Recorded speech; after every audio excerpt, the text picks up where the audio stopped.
Deliberate heat exposure, and when we say deliberate heat, it's really, you're going into a hot environment, right? So you're gonna do something like a hot sauna, a steam room, a hot bath, something that is, either the ambient temperature of the room is elevated or the water and your body is like, submerged in the water, right? And what is that doing? Well, that is actually kicking on a physiological response that is in many ways very similar to moderate intensity aerobic exercise, because when you're exposed to this deliberate heat exposure, when you're exposed to the ambient, increases in temperature, you're elevating your core body temperature, which is what's happening with physical activity. Your heart rate increases, your plasma flow increases, your stroke volume increases. All these things that are happening during physical exercise are happening during this deliberate heat exposure. And so there's like a somewhat of a, I would say, mimicking effect of moderate intensity aerobic exercise. And there's actually been studies that have compared that head to head. So they've looked at being on a stationary cycle, doing, not anything crazy, but like 120 watts. And then comparing that to sitting in a sauna for 20 minutes, so doing each of those for 20 minutes. And they were comparable in terms of heart rate elevation during the physical activity or during the heat exposure, the changes in blood pressure during the activity, and then the improvements after. So blood pressure improved after the stationary cycling, blood pressure improved after the deliberate heat exposure. Resting heart rate improved after the stationary cycling, and resting heart rate improved after the deliberate heat exposure. So in other words, there's comparable effects with respect to cardiovascular adaptations that are occurring during deliberate heat exposure. And so that's one sort of, I think, important framework to think about, is there is a mimicking effect. And why is that important? Well, certainly it's important for people that are disabled, people that can't go for a run or a jog or even get on a bike, right? And so it's really important for that population of people, but it's also important for the population, I think, of people that won't get on a bike or go for a run, or they would rather just feel like they're sitting in a spa.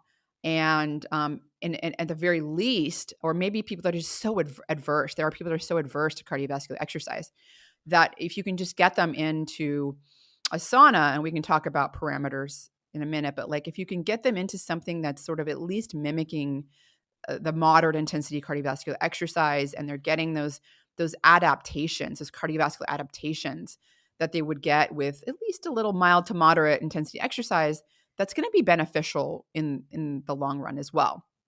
And then it's also beneficial for people that are physically active. You might go, well, why is that? And so being physically active, like being aerobically active, doing aerobic exercise, one of the best benefits is it improves what's called cardiorespiratory fitness.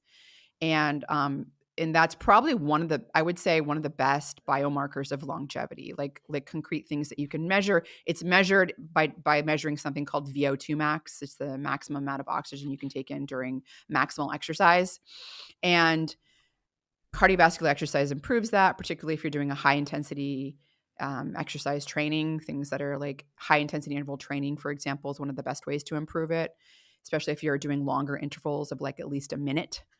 But what's interesting is that there's been data showing that so there's been two types of studies: observational data looking at people that just routinely exercise, or people that routinely exercise and do the sauna. And then they measured these, there was measurements of cardiorespiratory fitness. And it was pretty clear that people that routinely exercised and routinely did the sauna had a better cardiorespiratory fitness than people that only routinely exercise. In other words, there was a benefit to do sauna on top of the exercise, right? And then there's been intervention studies where it's like, okay, we're going to take people, give them an exercise workout. I think it was the stationary bike. And then right after that exercise workout, they're either going to just do passive recovery, or they're going to go into a sauna and recover for 15 minutes. And there was, I forgot how many weeks it was, something like on the order of 4 weeks or something like that. They measured cardiorespiratory fitness and a variety of other biomarkers like lipids, like LDL, total cholesterol, blood pressure, things like that. And while there was improvements, obviously, with exercise, the ones that did exercise plus the sauna had an even greater improvement in their cardiorespiratory fitness. So their VO2 max was improved even more than exercise alone.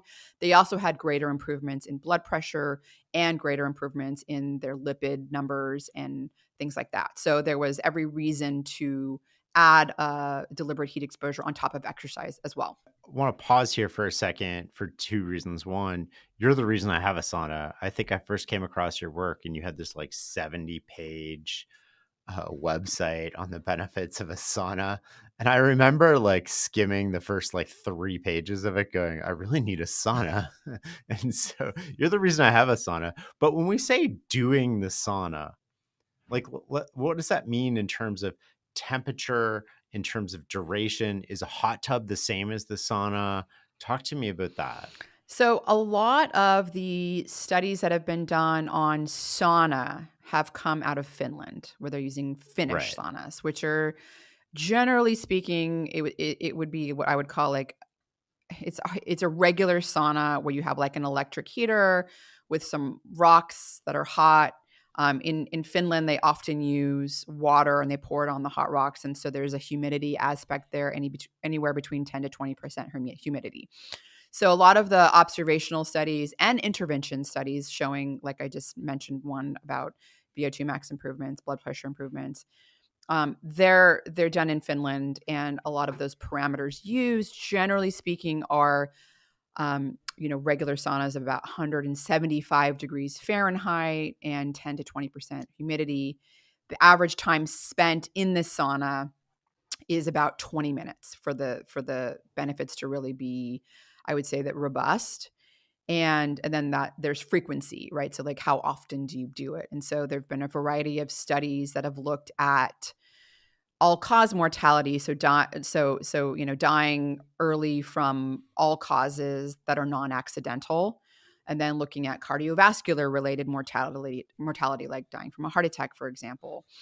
And people that are more frequently using the sauna, that's a dose-dependent effect. So people that use the sauna, for example, 2 to 3 times a week have a 24% lower all-cause mortality compared to people that only use it 1 time a week.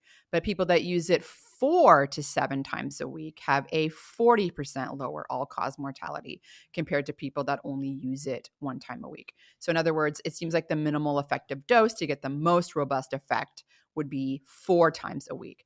And the same goes for other parameters. So dying from, cardiovascular related mortality, it's 50% lower in people that use the sauna 4 to 7 times a week compared to 1 time a week. Whereas if you're only doing it 2 to 3 times a week, it's something like 27% lower. So frequency matters as well. And when I said duration in the sauna, it's really important. So those studies were also done looking at, okay, let's say people are only staying in the sauna for 11 minutes versus like greater than 19 minutes, so like 20 minutes, right? They didn't have that robust 50% reduction in cardiovascular related mortality if they only stayed in for 11 minutes. It was much less. It was a little bit like it was improved, but it was not 50%. So the temperature and the duration and the frequency, those are 3 parameters that are important with respect to using, a regular hot sauna. And when I say, the reason I say regular hot sauna is because another type of sauna that's very popular are infrared saunas. And infrared Mm-hmm. saunas do not get as hot. So they're not warming the ambient air around you. They're working through another mechanism, and they're sort of like moving molecules inside your body around and sort of heating you up in a different way. And you do sweat a lot, and you can get your core body temperature elevated, particularly if you stay in quite a long time. But you do have to keep in mind that you can't take those parameters and go, I'm going to stay in 145-degree infrared sauna for only 20 minutes, because that's what those Finnish studies have shown, because they're completely different in respect to the ways that they're working.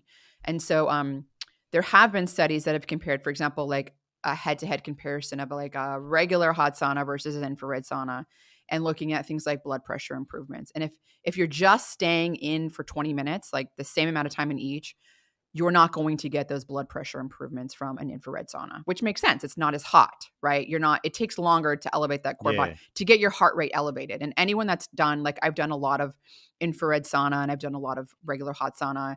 And, I know, and also wearing a heart rate monitor, right? You can wear like your Fitbit or your Whoop or whatever into the sauna, and you'll know when your heart rate starts to get elevated, and it's not going to be after 20 minutes in an infrared sauna. Now, so that's important to keep in mind. That's, you just have to kind of increase the duration in there. For me, I have to stay in like 45, like I'd say 60 minutes is more like the duration that I would have to stay in to start to get more elevations in my heart rate. Again, that's that mimicking of the moderate intensity exercise. But there's also biomarkers that have been measured. So, for example, we haven't gone into this yet, but heat shock proteins. These are one of the adaptations that happen when your body is forced to increase its core body temperature, whether that's through physical activity, which is making you hot, making you sweat, or if it's deliberate heat exposure. And studies have been done looking at people that go into a relatively hot sauna. So this would be 163-degree Fahrenheit sauna. If they stay in for 30 minutes, they can raise their heat shock proteins about 50% over their baseline levels. And heat shock proteins have a lot of beneficial effects. So they're involved with preventing proteins from aggregating and forming plaques in the brain, in the vascular system. They also are very important for preventing muscle atrophy. And there have now been studies that have been done showing that just even locally heating a person's like leg, let's say they're, so the studies that have been done have been like, they're called immobilization studies, where they're sort of mimicking an injury or an event. Like, let's say you go and like an older person goes into the hospital, they have the flu, whatever. They're basically immobilized for a period of weeks. And so they're not using their muscles, and their muscles were atrophying at a rapid rate, right? Well, studies have been done where if you apply even just local heat, that you can cut that disuse atrophy by as much as 40%. And animal studies have looked at mechanistically, they've repeated this, and they've shown that it has largely, it's due to the increase in heat shock proteins. So heat shock proteins are a good biomarker for heat stress. So is increased heart rate. We talked about, like, you're getting up to 110, 120. You can get up to 120 beats per minute sitting in the hot sauna. And that's really an indication that your core body temperature is being elevated. Your body's doing that work. So you asked about hot baths, and there have been studies looking at hot baths and heat shock proteins. And you can elevate your heat shock proteins by being submerged from the shoulders down for about 20 minutes in about 104-degree Fahrenheit water, which is the standard hot tub level. So hot tub heat level is what I should say. So I do think there are comparable effects with respect to the modality of heat exposure, whether we're talking about a hot sauna or a hot bath, perhaps an infrared sauna. Again, the duration, the parameters will Needs change. to The change. parameters will change. But I do think that you can find comparable effects. There are personal preferences at play. Like I like both hot tub and hot sauna. I find that I cheat more with a hot tub. Like, I'm like more prone to put my arms out when I get really hot. When I'm in the sauna, like, there's nowhere to go, right? Like Right. if I'm getting hot, then I have to get out, and then I'm like, oh, I'm giving up. Like, mentally, I'm like, no, I'm not going to give up. But if I'm in the hot tub, I don't feel like I'm giving up when I'm just like getting my arms out, because so there's reasons. This is my personal sort of anecdote, but there's reasons why I like to do both, but I really like to do the sauna, because I feel like I'm so much less likely to cheat with respect to like making sure I don't put any limbs out or anything like that as well. So yeah, I mean, and then of course there's many benefits to using the heat exposure. We talked about the cardiovascular benefits. There's an immune benefit too, like your There immune is, system, isn't there? yeah. So there have been some observational data studies as well looking at like pneumonia risk. I think it was something like 40% lower in people that use the sauna 4 to 7 times a week. And there have been a lot of really early studies on, again, these are coming out of Finland where there's humidity. So, there's steam involved as well. And you're working your cardiovascular system. I mean, the lungs are affected, and I don't know all the mechanisms, and I don't know that they've all been worked out, but there is some sort of benefit on the lungs and also just the immune system as well. It seems like immune changes happen as well. And it's funny, I do get into the sauna when I'm feeling a little under the weather, or even if I am sick, because I find it's easier than getting on my Peloton. I get in there and I'll do the steam and I feel so much better. It's like there's my grandmother or grandfather used to tell me like sweat it out, and there's almost like something true to that when you are feeling sick. Well, absolutely. So when you are sick, you get a fever, and the fever response, your core body temperature is elevated, and heat shock proteins are activated. And heat shock proteins do play a role in what is called in the innate immune response. So that's the immune response that you have when you've never seen a virus or a bacterial pathogen Hmm. before. It's that like it's not the antibody response. It's that like, okay, let's fire away and get. So heat shock proteins do play a role in that. And when you are getting in the sauna, when you're doing some form of deliberate heat exposure, you are elevating your core body temperature. And so the fever response is a very important part of our immune system's way of dealing with the pathogen. Right? It's important. Like we get a fever for a reason. And so there's a lot of similarity there, right, between the deliberate heat exposure and the fever response. And it's interesting because the reason I actually got into the sauna way back in like 2009 had nothing to do with cardiovascular effects or even the effects on muscle mass, but it was the effects on my mood. And that was, I was very stressed out in graduate school. And this was like 2009. And I was using the sauna every morning before I would go into the lab and do my experiments that would often fail. It was very stressful. And I started to notice quite quickly that I was able to handle that stress a lot better. I wasn't getting so depressed after and so like down and anxious. And that's when I was like, something is going on here. Like it was very noticeable for me. And so then I started to look into the literature and come up with my own sort of theories, which I connecting the dots where I actually did publish on this back in 2022. It's in my huge review article on the sauna. It's called How Sauna Use Can Increase Health Span. And I think it has to do with when you get into the sauna, again, you're mimicking a lot of the same effects that cardiovascular exercise. And so you're releasing a lot of endorphins as well. Those are the feel good opioids that we release in our brain. But what's really interesting is that also the opposite of endorphin is called dynorphin. So it's also an opioid that we release in our body, and it's that opioid that's involved in like the discomfort feeling. So like when you're working out, when you're getting hot, you're feeling uncomfortable. Your body's making dynorphin, and dynorphin is part of what it does is it cools down your body.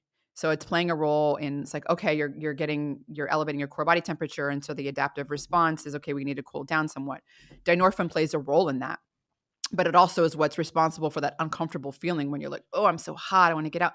And what was super interesting that I sort of dove into at the time was that when you release dynorphin, you have a response, a feedback loop in your brain where dynorphin causes your body to make more receptors to the feel good endorphin, and it sensitizes those receptors. And it makes sense if you think about it, right? When your body's not feeling good and you're getting that uncomfortable feeling, it wants to make sure that it's going to counter that with feeling good. And so Yeah. you start to like, and the next time you make endorphins from a hug from your child or a joke you laugh at, whatever, you're going to feel even better because you're going to be more sensitive to those endorphins from those. It's called mu opioid receptors, and that's what you make when you increase endorphin. Anyways, that was a sort of, you know, I would say rabbit hole I went down many, many years ago. But now there's lots more research coming out. So work from Dr. Charles Raison and now his protege, Dr. Ashley Mason, who I've been a collaborator with, and Tiny Foundation has funded a lot of her research that's being done. And she is using infrared saunas. It's a type of sauna that's like it's like a bed, and it's a chamber with the head Hmm. out, and so your whole body is in it. And the research that's done in her lab and that was previously done in her mentor Dr. Charles Raison's lab is they are elevating your core body temperature to about 101.3 degrees Fahrenheit. So you're getting a fever. Hmm. They're inducing a Yeah. feverish response. Now, many people have to be in this sauna, and it's an infrared. It gets up to about 145 ish or something like that, and they're in there for like 60 minutes, 50 minutes to 60 minutes, and they're getting a feverish response. So it's a very intense procedure.